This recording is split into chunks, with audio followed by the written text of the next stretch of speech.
Lake Jackson Mounds Archaeological State Park is one of the most important archaeological sites in Florida, the capital of chiefdom and ceremonial center of the Fort Walton Culture inhabited from 1050 to 1500.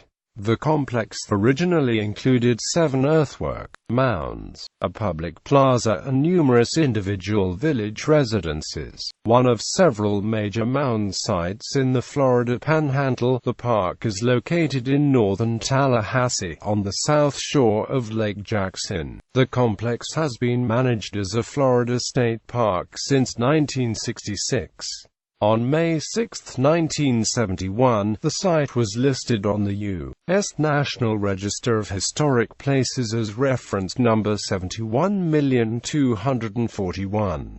Fort Walton Culture. The site was built and occupied between 1000 and 1500 by people of the Fort Walton culture, the southernmost expression of the Mississippian culture. The scale of the site and the number and size of the mounds indicate that this was the site of a regional chiefdom, and was thus a political and religious center. After the abandonment of the Lake Jackson site, the chiefdom seat was moved to Anhita, where in 1539 it was visited by the Hernando de Soto Entrada, who knew the residents as the historic Muskogee-speaking Appalachee people. Other related Fort Walton sites are located at Velda Mound, Cason Mound and Village Site and Yon Mound and Village Site.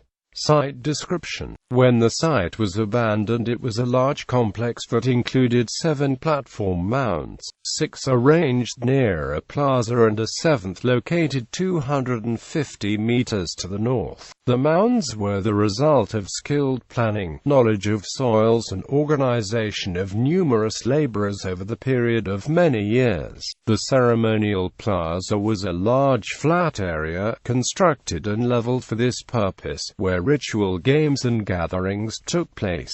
The area around the mounds and plaza had several areas of heavy village habitation with individual residences, where artisans and workers lived. There were also communal agricultural fields in the surrounding countryside, where the people cultivated maize in the rich local soil. The major reason such a dense population and large site were possible. Only a few of the mounds in the park have been systematically excavated by archaeologists. The site itself is oriented on an east-west axis, oriented perpendicular to the north-south axis of the Meginnis Arm, a nearby extension of Lake Jackson. All of the mounds are laid out to reflect this alignment, although it is unclear if this is symbolic or merely the result of the lake arm's orientation. Phases. During the Lake Jackson I phase, the site consisted of small village with maybe the beginnings of Mound 2 started. During the early Lake Jackson II phase, the population and the habitation areas of the site expanded greatly. Many of the areas that would later become mounds were village areas at this time, including the locations of Mounds 3 and 4, as well as areas north of Mounds 2 and 4. Mound 5 was begun and Mound 2 was started during this time. Mounds 3, 4, and 6 were probably not yet started. No evidence exists for occupation in the vicinity of Mound 6. A small area around Mound 5 continued to be occupied during early Lake Jackson II. The areas north of Mound 4 and between Mounds 2 and 4 show evidence of dense occupation during this time. During the late Lake Jackson II phase, all 7 mounds had been started and most had seen numerous construction episodes. Mound 5 and Mound 6 were possibly finished, and Mounds 2, 3, and 4 were underway but had not had the final stages reached yet. The area to the south and west of Mound 4 and the area between Mounds 2 and 4 continues to be occupied. There is dense occupation north of Mound 2. In the Lake Jackson III phase, the central part of the site is occupied more intensively, especially around Mound 2 and spreading north. Mounds 4, 5, and 6 are completed before the beginning of the phase, and mounds 2 and 3 are finished during the phase.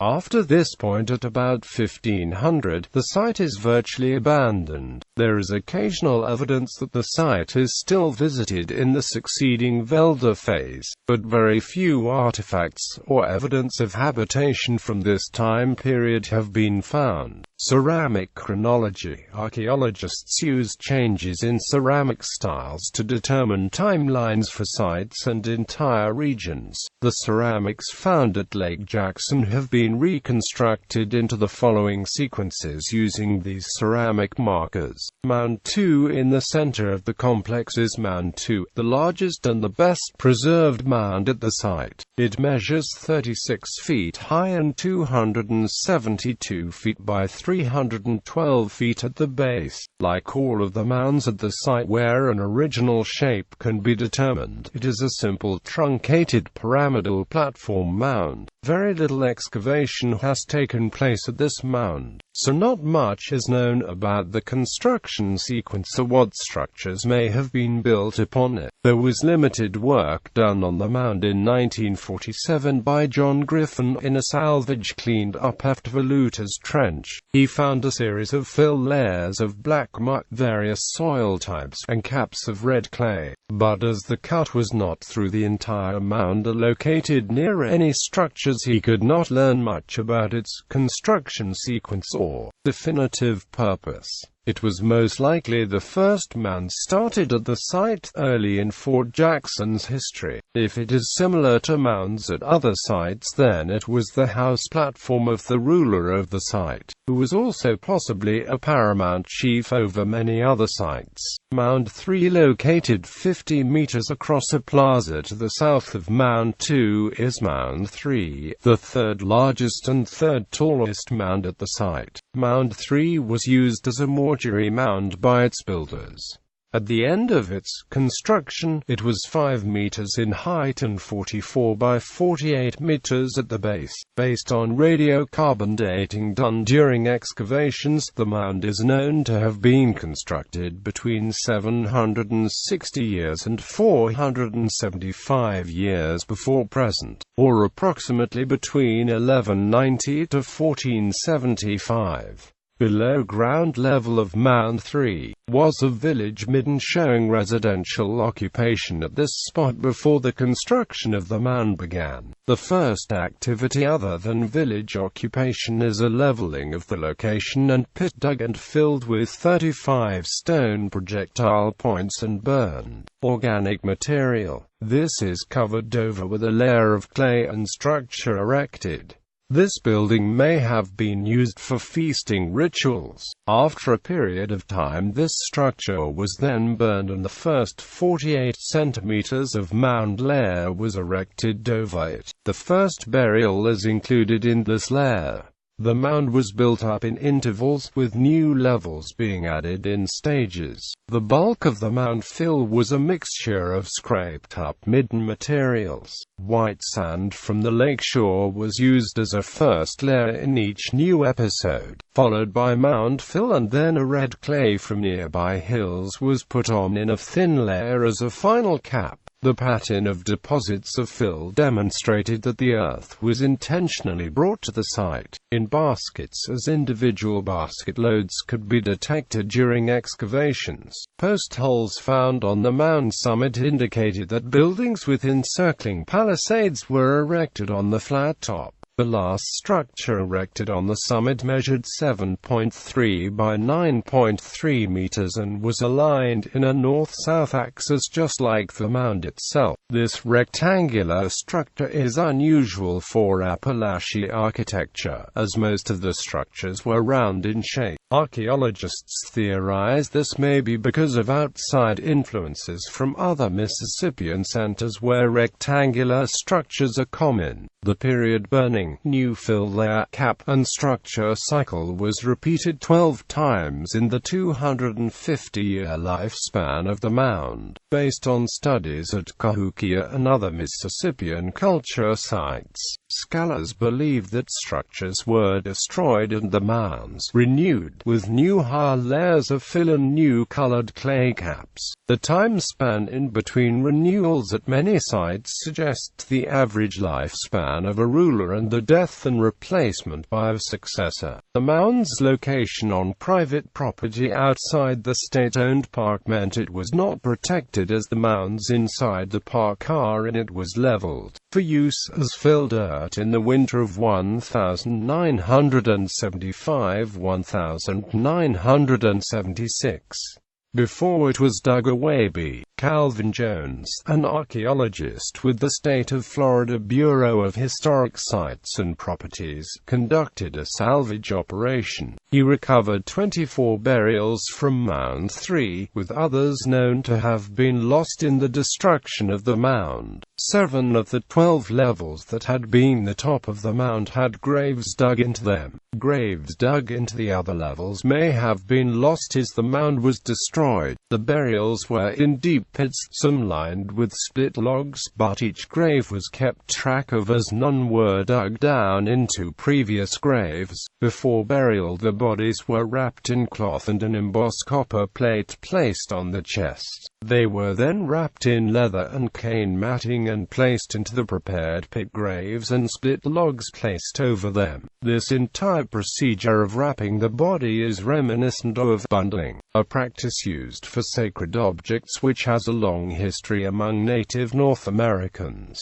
A selection of other grave goods have been found wrapped in the bundles. In the sequence from lower to higher levels, the grave goods became more elaborate. In the upper levels, the grave goods included many objects made of copper, beads made of shell and pearl, and pipes associated with ritual use of tobacco. Although most of the burials were of elite men, the graves included one woman and a child of about 11 years of age, probably of the elite class.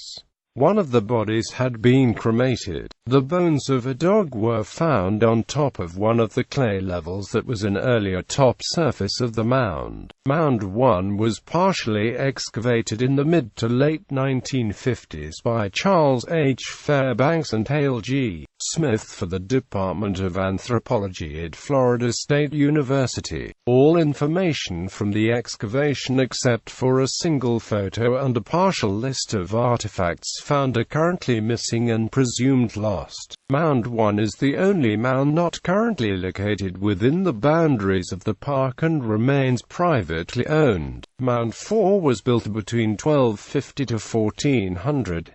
It was started when a layer of white sand was laid down over a previous habitation area and covered with 60 centimeters of basket-loaded mound fill and covered with a red clay cap.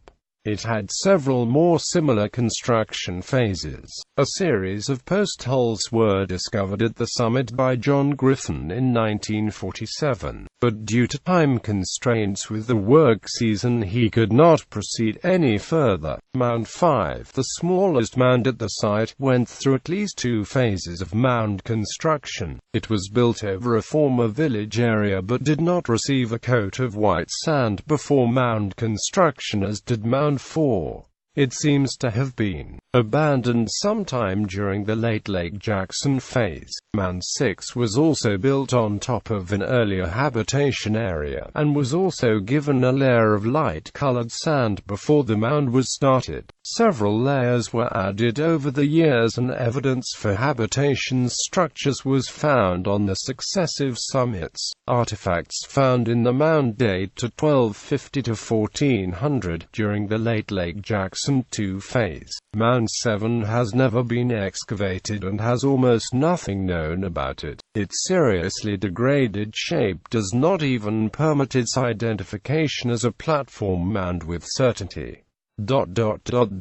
Plazas. The layout and arrangement of the mounds in the central area of the site suggests that there may have been 2 large plaza areas. Mounds 2, 3, 4, and 5 form a large rectangular shape that was mostly free of debris. Mounds 2, 3, 6, and 7 also form a rectangular shape that suggests it too was a plaza. Both plazas would have had Butler's Mill Creek running through it. Excavations have shown that a clean area between Mounds 2 and 4 was a plaza, but not enough work has been done at the rest of the site to confirm the larger dimensions suggested by the first arrangement of the existence of a plaza at the second arrangement at all. Connection to the S.E.C. Artifacts found at the Lake Jackson site include plain and repoussé copper plates, copper headdress badges, engraved shell gorgets, pearl beads, copper axes, and stone and ceramic pipes. Many of these pieces had motifs representative of the Southeastern Ceremonial Complex or SECC. Similar artifacts have been found at the Spiro site in Oklahoma, the Moundville site in Alabama, and Etowah Mounds in northwestern Georgia. Stylistic analysis has shown that of the three, Lake Jackson had the closest ties with Etowah. The burials found in Mound 3 were ranked into three levels. The elite, who were buried with the most elaborate copper items, pearl beads and shark teeth-adorned clothing. The middle rank, who were interred with stoned axes or shell bead necklaces, and the low-ranked, who did not have any high-status grave goods. The iconography of the items also slowly changes with time, growing more complex and numerous, and thought by archaeologists to be evidence of influences from other elite polities and the development of a full-fledged local warrior class. At least 10 of the burials unearthed at the mound were of elite war leaders. The most elaborate embossed copper plate found in Mound C greatly resembles the two Rogan plates found in Mound C at the Etowah site. The three plates are in the classic Braden style associated with Cahokia, and it is generally thought that the plates were manufactured there before ending up at sites in the southeast. The Lake Jackson plate depicts a winged dancing figure holding a ceremonial mace in one hand and a severed head in the other. The figure wears an elaborate headdress with an ogi symbol and a bilobed arrow motif. Actual copper ogi plates used as headdress were found in burials at Etowah. These motifs are also found on sculptures and shell engravings from the Spiro site, such as the ogi headdress wearing resting warrior, a big boy statue. The ogi is usually associated with underworld figures. The figure also appears to be wearing a long-nosed god mascot and clothing, which are all motifs associated with the falcon dancer, warrior, chunky player, including the columnella pendant, large shell beads, bellows apron, and the long waist sash. This plate was one of 14 recovered from the mound, along with 11 copper axes, many copper headdress ornaments, a few polished stone celts, marine shell drinking cups of the type historically used for the black drink ritual, and pottery vessels, and a few non-local materials such as mica, graphite pigment, red ochre, and stone discoidals. All of the copper pieces came to Lake Jackson by way of the Etowah site, which shows that the two sites had a long-running relationship, trading the specific local prestige products to each other.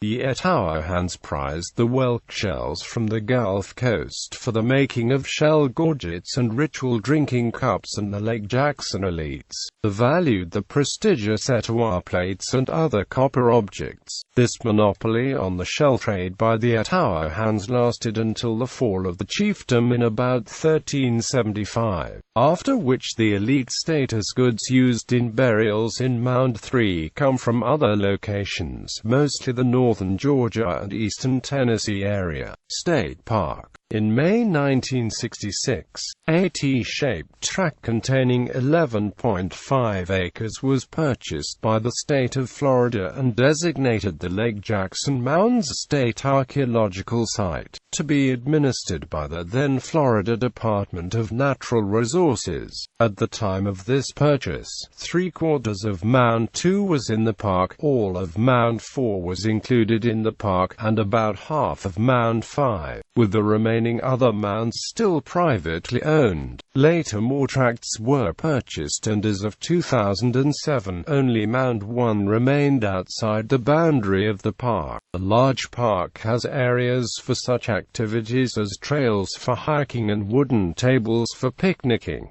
Concessions are also available. Endangered species. The park is home to an endangered species of plant, the Trillium reliquum. It was discovered by hikers in February 2010. This species was previously thought to inhabit only parts of Alabama, Georgia, and South Carolina. The U.S. Fish and Wildlife Service is working to catalog the population. Citations